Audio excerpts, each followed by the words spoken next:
सबको नमस्कार, प्रणाम, सत श्री अकाल। हेलो नमस्कार दोस्तों, दिल्ली के प्रादेशिक समाचार के स्टूडियो में आप सभी का बहुत बहुत स्वागत है। दोस्तों यहाँ पर आपको देखने को मिलेगा दिल्ली से जुड़ी सारी बड़ी खबरें, मुख्य समाचार, ब्रेकिंग न्यूज अपडेट के रूप में, इसलिए वीडियो को शुरू से अंत तक जरूर देखिएगा। दोस्तों वीडियो को प्यारा सा लाइक और चैनल को सब्सक्राइब जरूर कर लीजिएगा ताकि दिल्ली से जुड़ी कोई भी खबरें छूटे ना पाए। चलिए दोस्तों टाइम वेस्ट न करते आगे बढ़ते हैं खबर की ओर।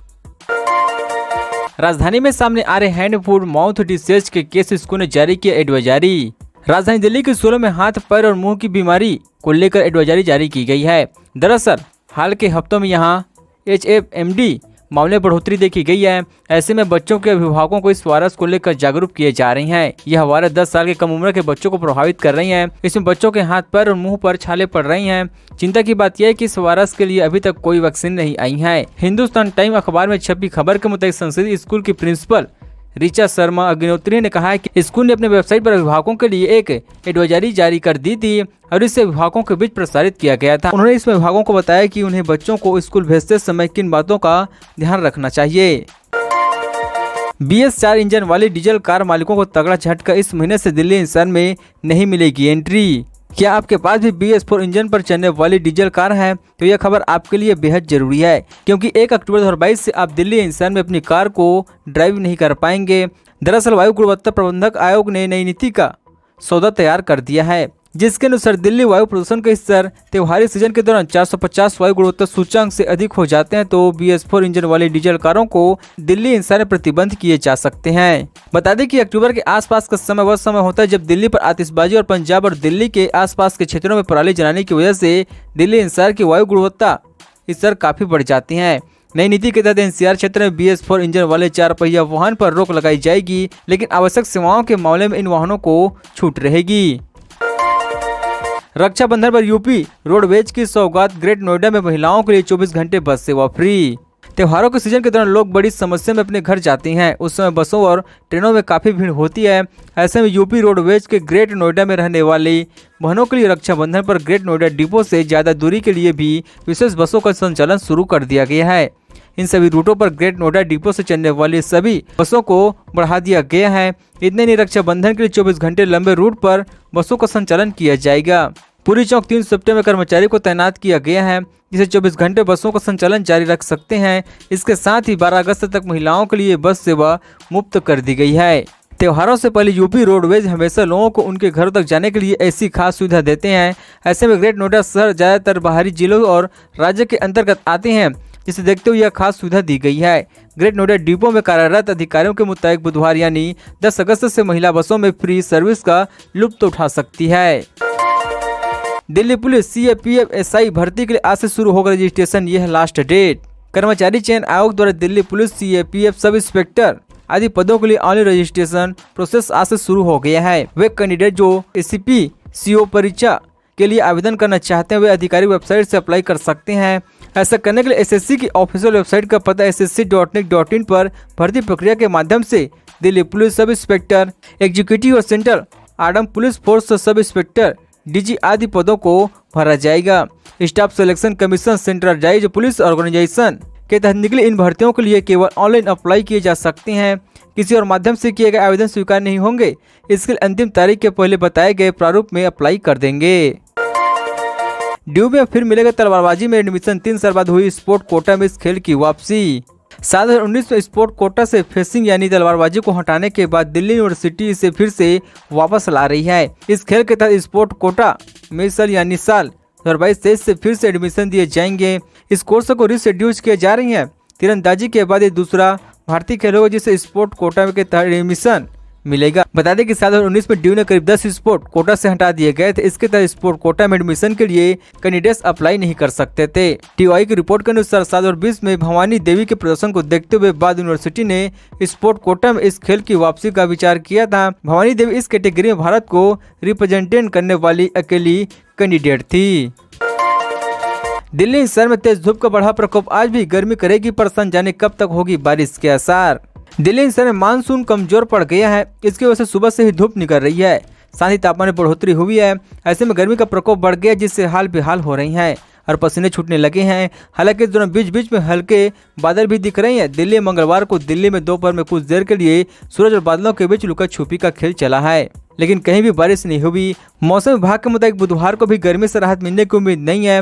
मौसम विभाग के अनुसार आंशिक रूप से बादल छाए रहने के साथ ही धूप निकलेगी और गर्मी परेशान करेगी। वहीं गुरुवार को दिल्ली सहित एनसीआर के कुछ हिस्सों में आसमान में आंशिक रूप से बादल छाए रहने और तेज रफ्तार से हवा चलने के साथ हल्की बारिश हो सकती है।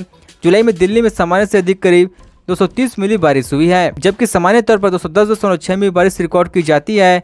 मानसूनी ड्राफ्ट का माध्यम भारत में होने के कारण फिलहाल दिल्ली में इस कुछ दिनों के अंतराल पर हल्की बारिश होने की संभावना जाहिर की गई है। दिल्ली में कोरोना के 2495 नए मामले, पॉजिटिव रेट 15% से ज्यादा। दिल्ली में पिछले 24 घंटों में 2495 नए कोरोना के संक्रमण सामने आई हैं।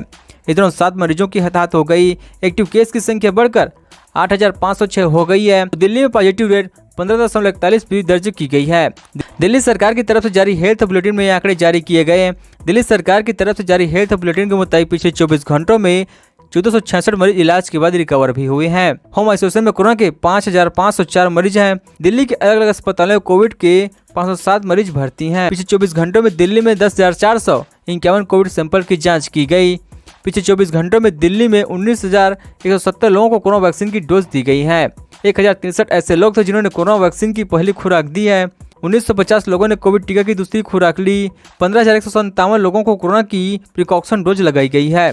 15 से 17 साल के बीच के आयु वर्ग के 230 किशोरों को वैक्सीन लगाई गई। कांग्रेस ने बसर और बोम्मई को बना कठपुतली, मुख्यमंत्री बीजेपी ने किया पलटवार। कर्नाटक में सत्तारूढ़ बीजेपी सरकार जल्द ही कोई बड़ा बदलाव कर सकती है। चर्चा इस बात को लेकर भी है कि बीजेपी मुख्यमंत्री को बदलते समेत राज्य के कई बड़े बदलाव करने पर विचार कर रही है। हालांकि बीजेपी नेता ने इस प्रकार की किसी भी संभावना से इंकार किया है। इस सियासी अवसरों के बीच विपक्षी पार्टी कांग्रेस ने मुख्यमंत्री बसव बोम्मई पर निशाना साधते उन्हें कठपुतली मुख्यमंत्री करार दिया है। कांग्रेस ने दावा किया कि विधानसभा चुनाव में जाने के लिए बीजेपी के पास कोई चेहरा नहीं है, इसलिए बीजेपी सत्ता की कुर्सी पर कठपुतली मुख्यमंत्री को बैठने की कोशिश में लगी हुई है। श्रीलंका के बेदखल राष्ट्रपति को नहीं मिल रही है रहने की जगह। रिपोर्ट में दावा शरण के लिए जल्द थाईलैंड पहुंचेंगे गोटबाय राजपक्षे। श्रीलंका के पूर्व राष्ट्रपति गोटबाय राजपक्षे की मुश्किलें कम होने का नाम नहीं ले रही है। रिपोर्ट्स के मुताबिक राजपक्षे गुरुवार को थाईलैंड पहुंचने वाले हैं। पिछले भारी विरोध प्रदर्शन के चलते वह श्रीलंका से भाग गए थे और तब से किसी दूसरे दक्षिण पूर्वी एशियाई देशों में शरण तलाश रहे थे। 7 दशकों से भारी आर्थिक संकट से घिरे श्रीलंका में भारी जन विरोधी और प्रदर्शन हुए हैं, जिसके चलते राजपक्षे 14 जुलाई को मालदीव होते हुए सिंगापुर चले गए थे। ऐसा रिपोर्ट्स में कहा गया है। बीते दिनों हजारों प्रदर्शनकारी ने राष्ट्रपति कार्यालय और राष्ट्रपति आवास पर डेरा डाल दिया था। इससे चलते पूर्व सैन्य अधिकारी राजपक्षे ने राष्ट्रपति पद से इस्तीफा देना पड़ा था। राजपक्षे श्रीलंका के पहले ऐसे राष्ट्रपति बन गए जिसने बीच में ही कार्यकाल त्यागन पड़ा। वहाँ स्टेट जनरल के मुताबिक रविवार को श्रीलंका का राष्ट्रपति रानिल विक्रमसिंघे ने कहा था कि अभी राजपक्षे की स्वदेश वापसी के लिए उचित समय नहीं है, क्योंकि इससे राजनीतिक तनाव बढ़ सकता है।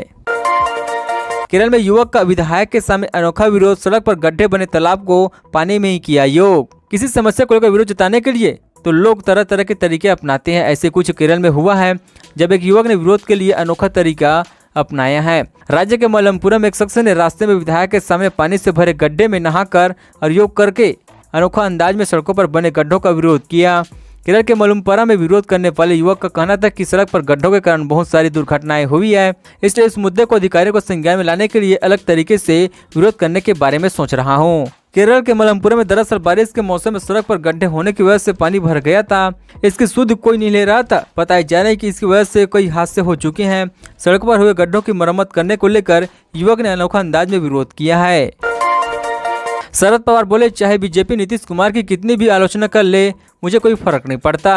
राष्ट्रवादी कांग्रेस पार्टी के प्रमुख शरद पवार ने बुधवार को भारतीय जनता पार्टी पर अपने क्षेत्रीय सहयोगी को धीरे धीरे खत्म करने का आरोप लगाया और बीजेपी से नाता तोड़ने के बिहार के मुख्यमंत्री नीतीश कुमार के फैसले पर समर्थन किया है। महाराष्ट्र में पुणे जिले के बारामती में पत्रकारों से बातचीत में पवार ने दावा किया कि बीजेपी यह योजना बना रही थी कि शिवसेना को कैसे कमजोर किया जाए और उसकी पार्टी में फूट डाल दिया जाए। उन्हें बुधवार को दावा की कि बीजेपी के राष्ट्रीय अध्यक्ष ने हाल ही में अपने संबोधन में कहा था कि क्षेत्रीय दलों का कोई भविष्य नहीं है और उनका कोई अस्तित्व नहीं रहेगा। उन्हें कहा कि देश में केवल उनकी पार्टी रहेगी। एनसीपी अध्यक्ष ने कहा कि इस बयान से एक बात तो स्पष्ट है कि बीजेपी अपने सहयोगी को धीरे धीरे खत्म कर रही है, तो नीतीश कुमार की भी शिकायत है। दोस्तों, खबरों का सिलसिला बस यहीं तक। दोस्तों वीडियो जानकारी आपको अच्छा लगा, वीडियो को प्यारा सा लाइक कीजिए। दोस्तों आप दिल्ली निवासी हमारे चैनल को सब्सक्राइब कीजिए, दिल्ली जुड़ी सारी बड़ी खबरें इस तरह से मिलते रहे। चलिए दोस्तों अगले वीडियो में मिलते हैं। जय हिंद जय भारत।